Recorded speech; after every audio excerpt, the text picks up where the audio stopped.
Bonjour à toutes, bonjour à tous. Aujourd'hui, je vous propose de voir ensemble les différentes mises en scène possibles pour réaliser votre histoire. Donc la mise en scène, ça va être choisir les différents cadres et les angles de vue de vos images pour pouvoir remplacer les mots de votre scénario par des images, faire parler vos images. Si d'un point de vue, ça c'est proche du théâtre, graphiquement c'est surtout proche du cinéma.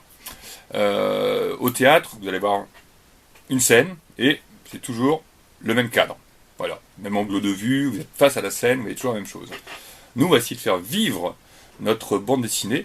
Donc on va essayer de placer le lecteur et la lectrice dans la bande dessinée. Donc c'est pour ça que on va déplacer nos angles de vue, donc notre caméra, pour vraiment être dans la scène. Alors pour ça, il y a différents plans. Donc ces plans ont des noms, donc c'est le même langage que le cinéma. Donc par exemple, on a le plan d'ensemble. Le plan d'ensemble, c'est un plan où on va souvent avoir beaucoup de décors, ou alors une foule, un paysage, etc. Ça situe vraiment le lieu où se déroule l'action.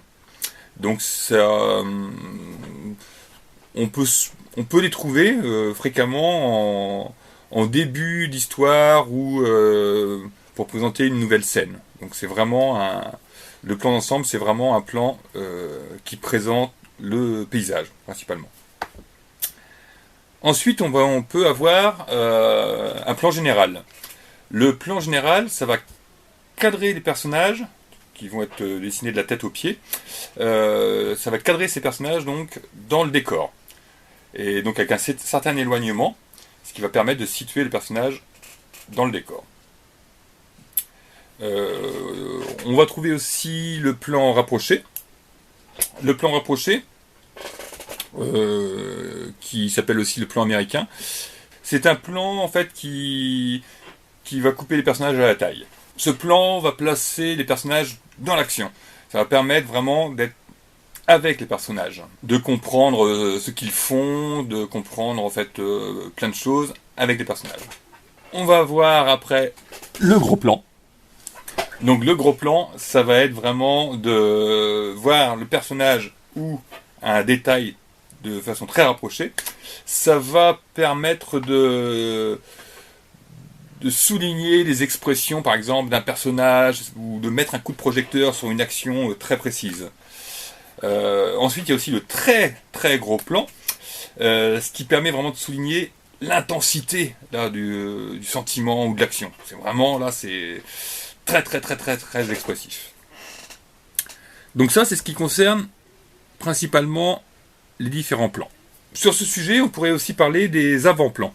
L'avant-plan, ça permet en fait de placer un personnage ou un objet relativement anodin devant la scène et devant l'action et les personnages.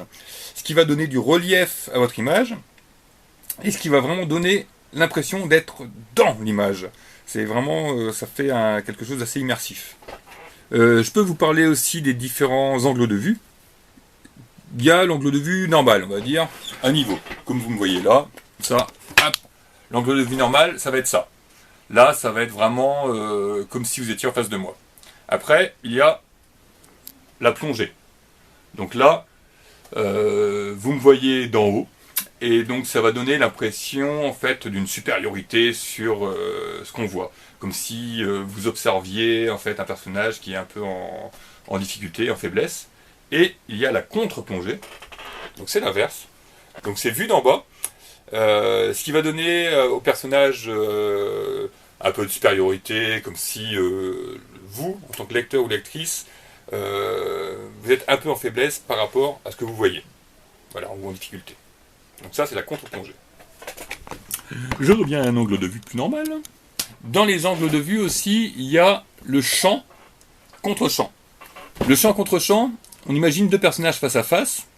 Donc on va d'abord faire comme si on était l'un des personnages, avec son angle de vue, son regard. Puis, on va se positionner dans la peau de l'autre personnage qui regarde le premier personnage. C'est tout pour aujourd'hui, j'espère que ça vous a plu. Je vous souhaite une bonne journée à toutes et à tous, et surtout prenez bien soin de vous. Ciao, à bientôt.